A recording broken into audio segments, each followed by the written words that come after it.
So, as we all know, I am super ADHD, which means I can either be hyper focused on something or I can be trying to do 25 million things at once. That's not helpful. And I have felt for the last 10 years that social media and my phone and technology is really deeply impacting me. And I've been on a bit of a journey to find out why that is and what can help. And it's true that our screens are affecting our attention, but not in the way that you think. I recently listened to a book by Johann Hari about how to fix your focus, and he went on a whole journey. He did what my soul is craving to do. He went away for a month or maybe a few months. I don't really remember, ADHD brain, and did not take any technology to the point where he went and got a single click button phone that did not connect to the internet. He took out an Airbnb, had the modem removed in case he got weak in this addiction that we have to technology.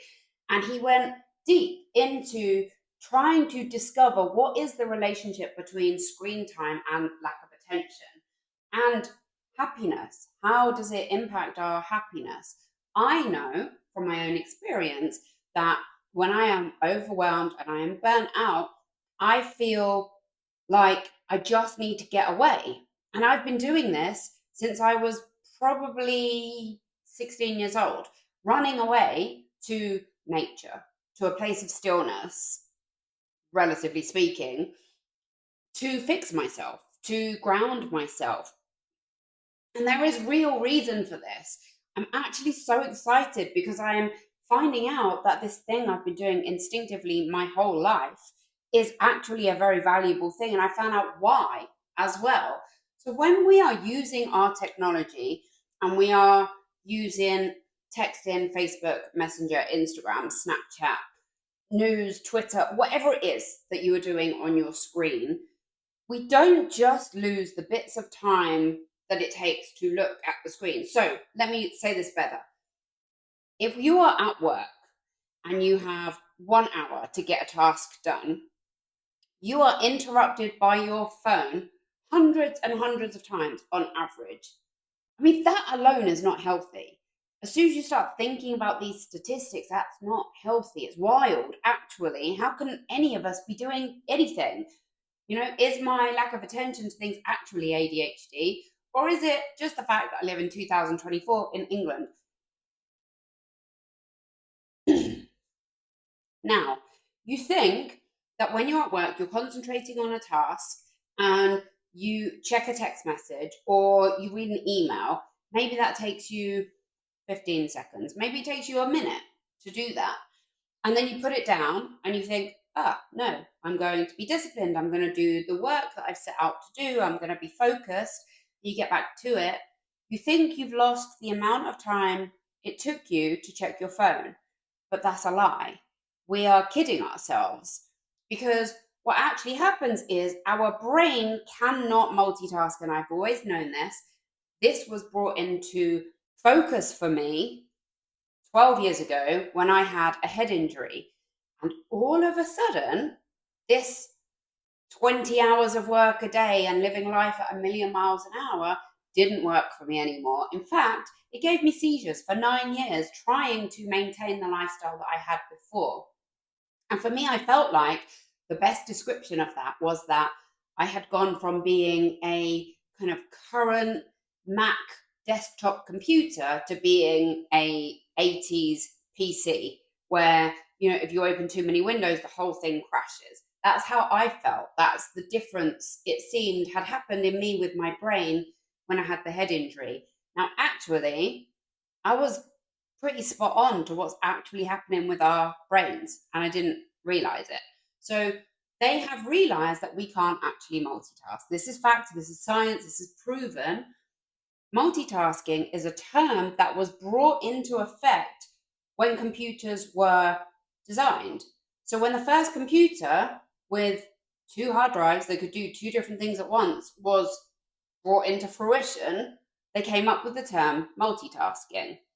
Then they tried to apply that. Well, they didn't try, then they successfully applied that to human beings. And we now talk about ourselves like we are computers. Well, we're not computers, we're human beings, and it doesn't work.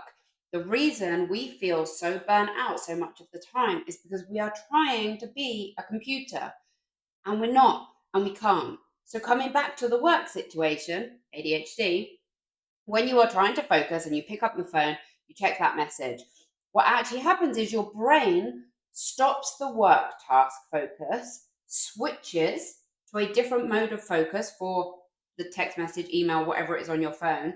And then there is a lag between when you then go back to your work task, there is a lag of time where your brain is recalibrating itself. And in that period of time, you cannot be fully focused on your work task because you're still recalibrating back into it.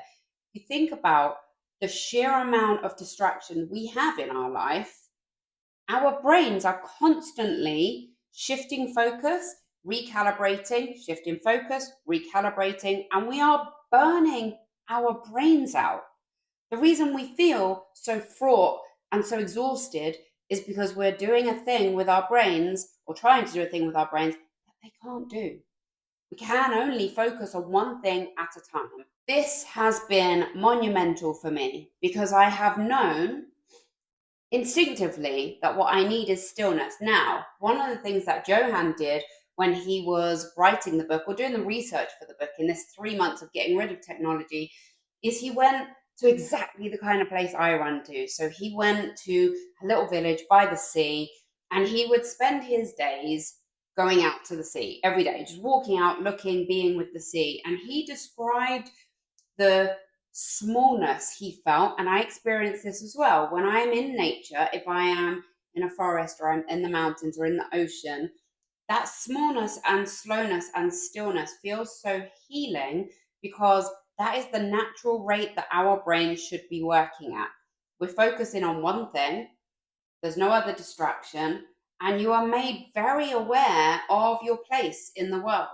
What we are doing in 2024 in this society of technology is we are trying to convince ourselves we have these computing brains, which we don't, and we are trying to run 10, 12, 25 different things at once, and we are just exhausting ourselves. We have had tens of thousands of years of development and growth in our brains, and we will probably never get to the point where we can actually work like a computer. Our brains are never going to be that. Our brains are designed to focus on one thing at a time. So if you are not aware of this or you're ignoring this, it's time to stop and bring your awareness to it. One of the things Johann talked about, which has really had a huge impact on me, is how in the future, scientists now believe, scientists and social economical experts now believe that the privileged, the elite, the upper classes are going to be the people who understand how to separate themselves from technology and social media and how to actually take back control of their own time, their own focus, their own attention. And the poorer classes of people are going to be the people who stay addicted to social media and technology use. And it is an addiction. If you think about the way you use your phone, do you take it with you from room to room? Because if you can't be in a room without your phone, you have a problem. When you go to the cinema, do you think about your phone? Do you take it with you? Do you have to remember to put it on silent and to turn it over or put it in your bag? Because that's not normal either, that we have these bits of communication devices that give us all the information in the world that are phenomenal and have changed the world and have many, many positive aspects to them, but it's not normal that we can't leave them alone. When you go to a gig, to music, to share in this beautiful tribal experience of music, universal language, do you spend that show watching it through the camera on your phone? Because I see that all the time and it drives me bananas. We have a problem. There is an epidemic of addiction to technology, and it's not surprising. It's not anyone's fault. Of course, we are addicted to this. It feels good. We get these rushes of dopamine and endorphins every time we get a like or we click on something, but it is making us consume information in a totally different way. So instead of with a book, with actually reading words on paper with no other distraction, where we can actually challenge our own belief systems and we can allow our brains the time and space to consider what we are reading. When we read the same information online, we scan very much. We scan. We just literally will look through and we'll work out what are the pieces of information that are relevant to me. And there is a time and a place for that, for sure. But we are not making the most of our own time and attention. We are doing ourselves a huge amount of damage. And actually, as part of this kind of ongoing nagging feeling I have that I need to try and grab back my attention and my focus, I went out and I brought this. It's called a Remarkable pad. And it works like there's a pen and you write on it, and it doesn't do anything, as in there's no emails, there's no text, there's no real technology on it. You write on pages, you can flip the pages. It hooks up to the cloud so you can see it on your phone, you can see it on your computer. But when you are writing on this pad, nothing else comes through. And that has made a massive difference to me. It's taken me a little while to get used to it because I find myself, I'm writing things and I find myself like feeling unfulfilled, feeling like there's something missing. And it's because I've got so used to having my attention demanded by text messages and emails and this just overpowering desire to keep checking stuff, just stuff, whether it's Facebook or YouTube or emails or, I'll have a thought and think, I'll just look that up. And that is fantastic that we have that, but we are currently a complete slave to it. It really concerns me that we are not thinking about the way our attention is being hoarded and it's numbing to us. You can't think creatively if you are constantly consumed by flicking between different apps. You can't. Our brains work one thing at a time. And if we are not giving ourselves complete sections of time to focus on one thing, then we are literally losing the ability to think. That's awful. As human beings, that's one of the most important things we have. That's the thing that defines us from all other creatures, is our ability to think, to philosophize. Is that a word? I don't know if that's a word. Maybe I made it up. But my point is there. If we are being dumbed down by having our attention totally overtaken by the flick rate of apps and messages and technology, where are the innovators going to be? Where are the new philosophers and the thinkers? Deep thinking is so important to me. And being a person who can critically think is very important to me. And I am one of the people that is losing that ability because I'm being so consumed by this constant desire to flick through. And people might say it's ironic that you're making a YouTube video about this, but YouTube is a platform to speak. And I am a human being having an experience in this society. And this is something that I feel very strongly about, clearly, and something that I want to share. I highly recommend looking up this book. The book is How to Fix Your Focus by Johann Hari. Please look it up. It's on Audible. You don't need to read it. You can listen to it.